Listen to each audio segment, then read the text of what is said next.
guys, it's Sandeep and Dhruv from Phone Arena, and we are here at the beautiful city of Barcelona in Spain, and we'll be taking a look at what to expect from MWC 2017. Yeah, so I think right off the bat, the first event lined up for tomorrow is LG, where they're expected to announce the G6.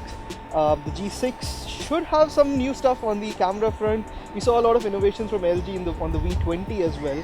So I'm expecting big things from LG. But beyond that, I think after LG, we've got Huawei lined up. And what do you think they're going to be launching? I think they're probably going to launch the P10 and the P10 Plus. Both smartphones have been rumored for quite a while, and they seem to pack a dual lens camera system just like LG. And the P10 Plus seems to have all the specifications that you would need. And considering the fact that the Mate 9 as well as phones such as the P9 had really good camera qualities and features, I think these two would be really good as well. But it remains to be seen whether they'll actually announce it tomorrow or whether they're going to come up with something else entirely. Then next up, I think, is Nokia HMD. Yeah, that's the big one. Nokia is making a comeback. They've already announced the Nokia 6 previously, but that's mostly a China-centric device. But this is MWC, where they expected to announce their global strategy and what's really coming up. But out of all the devices, of course, you'll have the super-powered Android phones and all. But the most expected, the most anticipated device is the remake of the Nokia 3310. And we've heard some interesting rumors about that lately, which you might have already seen on phonearena.com. And that's one device that I am particularly really looking forward to relive the Nokia heritage. After Nokia, we've also got Motorola, where they will be launching the Moto G5 and the G5 Plus. What do you think about that? I think it's one of the best mid-range smartphones available. I guess the price to experience ratio is a bit higher now, considering that there are some cheaper alternatives available in the market. But for an end user, it's still a great experience using a Moto smartphone, especially the G series. And all the smartphones have been good so far. I think the G5 has a lot of expectations to live up to, and I hope that they actually live up to all the hype and they provide a quite and complete package at that price point. So apart from that, I think the last event scheduled for tomorrow is Samsung, where they're expected to announce the Tab S3. What do you think of that? I mean, the Tab S3 is well and good, and despite there's not much of competition on the Android tablet segment, so Samsung is pretty much the leader on that front. We've also heard that they'll not be launching the S8, but they should be dropping some cues or hints about what the S8 is going to be, which is when it finally launches in March, I think. Yeah. So I think it's set for an announcement on March 29th and might eventually hit the market sometime in April. S8 and the S8 Plus, whatever they're going to call it finally, seems like really good devices, and the screen size jump seems actually quite massive, even though the bezels are quite small. But we have seen the Mi Mix, and Mi Mix was really awesome despite having a 6.4-inch screen size. So I think this also could be a really good smartphone. That's a really good point, both for the LG G6 and the prospective Samsung Galaxy S8. I think this year is also going to be about reducing the bezels to a minimum. And I mean, the leaked images of the S8 already show that it's practically just an all display front with the hardware key also gone. So I think that's going to be pretty interesting from a usability perspective as well. Yeah. But then I'm not sure about the home button being moved to the back of the device now, and although the fingerprint scan at the back makes sense, the home button doesn't really make sense. And they might have a dedicated button for the virtual assistant, the Bixby thing on the left side just below the volume rockers. And but what I really like is actually the rounded corners of the display. All the corners aren't actually rectangular, it's actually rounded, and that could look really well in applications similar to the Mi Mix, but a bit more rounded, I think. So in fact, I think that's also something that LG is going for on the G6 too, where they're going to round off all the corners. But moving on, I think in some of the other additional devices that we expect to see from MWC, BlackBerry is expected to do something interesting. The BlackBerry Mercury. So what's your thoughts on that? I have given up all hope on BlackBerry, to be honest. I mean, I'm not really interested. I don't really care about any of the BlackBerry devices. The last possible chance of redemption they had was, I think, the Passport or maybe some device like that. And I really like the form factor of Passport, but I think the end user experience was just terrible in terms of the performance. Even on the Priv for that matter. Yeah, Priv also, yes, exactly. So I think they had their chances to get back and redeem themselves, but they actually screwed it.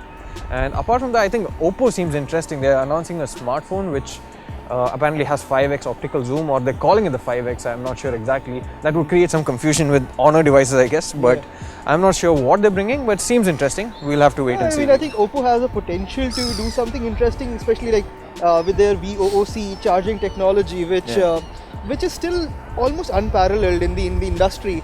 So you never know, they might just drop a bomb and do something, do a really crazy way to do 5x zoom without involving larger optics. Yeah, I think the last two photography-centric smartphones they did were the Oppo N1 and N3, which had really innovative rotating modules. Yeah. But I think it wasn't meant for the mass market, so that's where they failed. Perhaps if they actually direct this towards a mass market audience, it could do well. And now I think, speaking of cameras, one other company that should be doing much better in terms of camera space is actually Sony. Despite providing sensors for maybe 90% of the cameras out there, their cameras often suck the most. Yeah, the optimization is absolutely terrible. Yeah, and they are expected to announce something. So what do you expect from Sony? I don't know. Of course they'll have the next iterative update on their flagship, and whatever they're going to call it. Bigger bezels, higher price. Bigger bezels, higher price. The latest processor, still badly optimized. Badly optimized camera. Waterproof. What are you doing, Sony? You've got the hardware right there. It's your own hardware, and you're not able to optimize it. Yeah, but okay, moving on. Some of the other additional devices expected are some things from Gionee and Coolpad. Do we have any? There's actually a Ulefone that's coming, Ulefone F1 or so, which has a design quite similar to the Mi Mix. It's bezel-less and it has rounded corners. It's supposed to have 6 GB of RAM, 128 GB of storage. Supposed to also pack a Helio P25 processor, I think. I think so, yes. Yeah, and that's supposed to be a high-end phone as well, but at a low price point. And Ulefone have sort of these weird phones that they keep announcing at certain points, which have great battery life. I'm not sure about this, but it seems like a high-end phone, but I'm not sure if it's quite there yet in terms of the user experience.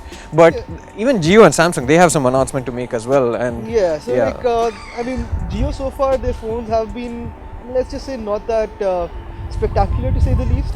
So now that they're doing an announcement with Samsung at a global forum, there could be some Jio-specific devices that Samsung is working on, and that should come to India fairly soon.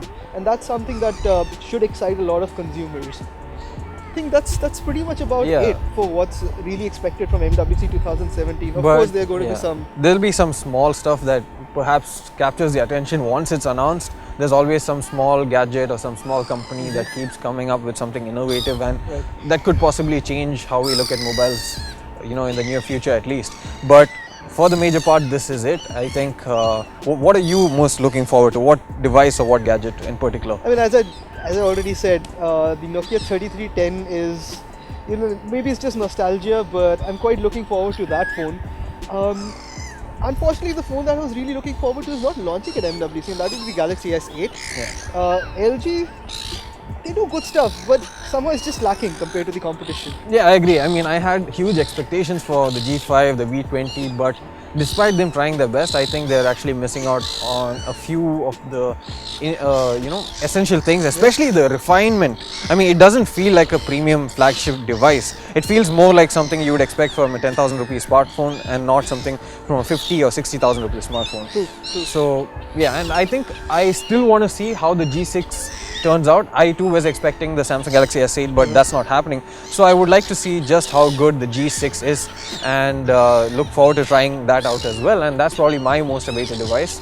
So yeah, that's it. And we'll be bringing to you news daily, hands-on, and much more videos around all the device and gadgets through MWC 2017. If you have any questions, do let us know in the comment section below. Do let us know what are you looking forward to. That gives us a lot of feedback. We'll focus more on those devices. And starting tomorrow, you can look forward to a lot of coverage from us from MWC 2017.